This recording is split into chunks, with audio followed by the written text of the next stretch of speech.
I haven't posted on here in a couple weeks, and part of that is because I've just been really busy.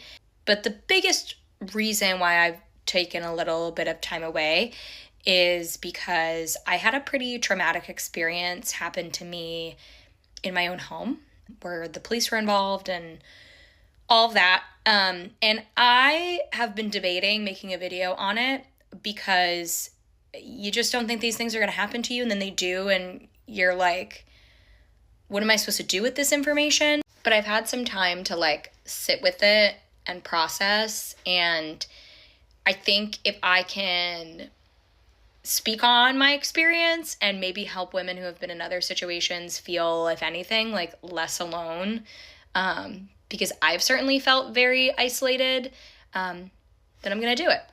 Anyway, so about 3 or 4 weeks ago now, I was sitting in our living room and my fiance was in the shower across the unit, and we live on the ground floor, and I was on my laptop working on something, completely locked in, and all of a sudden I heard a knock on the sliding glass door that's at the back of our kitchen.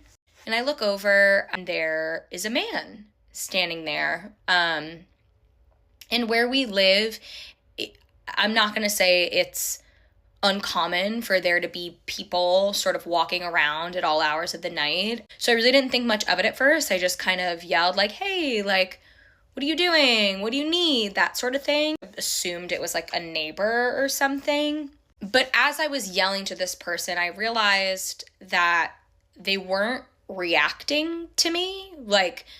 They just had this weird look on their face and weren't, normally you respond when someone yells to you, and he just wasn't reacting. And then all of a sudden I got this really gross feeling, and I looked down, and I don't know what I can and can't say on this app, to be honest, but he was pleasuring himself, we'll say that, while watching me through my window.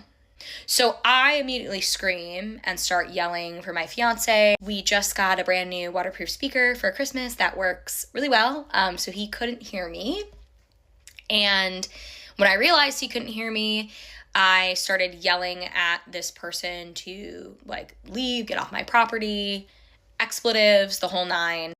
And he didn't react still, just kept doing his thing. So then I looked down to grab my phone to call 911, and I looked up and he was gone.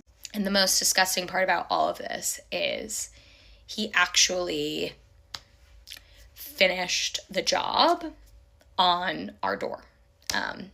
Just left that behind as a little treat. So as I'm jumping off the couch to go tell my fiance what happened, I started to call the police, and then I did the thing that women do, which is I second guessed myself and thought that I was just being dramatic, and I ended the call, and then I banged on the bathroom door, trying to explain to my fiance, what had happened. And he's what are you talking about? What do you mean? And I'm what do I do? And he was you need to call the cops.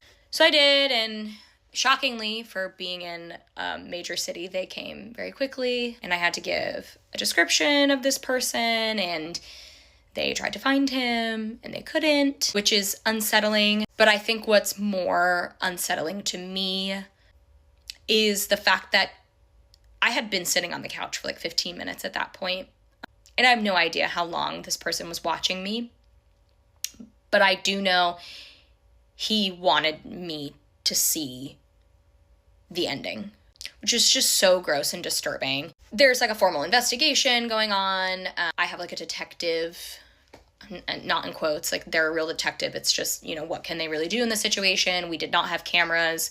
If nothing else, make sure you have home cameras, because we feel stupid for not having them, and now we have them, and I dare this person to come back. But yeah, apparently a very similar situation happened to another girl a couple neighborhoods over from here the same week. So either it's this same person that is just on a spree, or there's more than one sicko doing this. It's crazy because, like, I've told this story to some friends and family, and it's shocking how many women respond and are like, oh my God, like, someone exposed themselves to me on like a train, or like someone, you know, did that to me when I was like walking through a neighborhood. And I don't invalidate those experiences at all. It's shocking how many women and people have dealt with these types of situations. But I think for me, the fact that I was literally in my PJs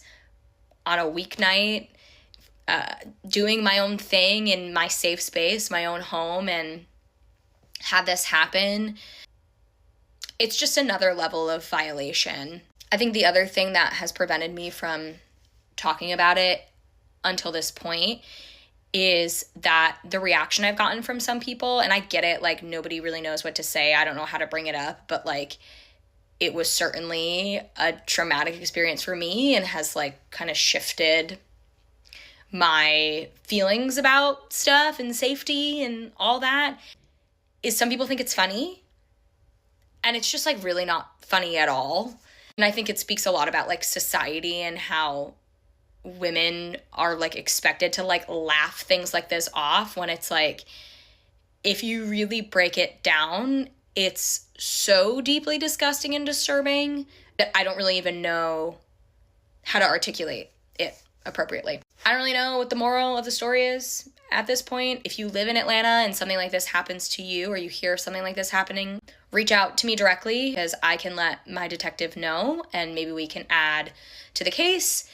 I will say the Atlanta Police Department has been phenomenal through this entire thing. An officer that came to my house the night that it happened has since come back to check on me, which I really appreciate. But if nothing else, hopefully I can make like $20 of trauma dumping money off this video, because I think I deserve that for being treated as a pawn in someone else's pleasures.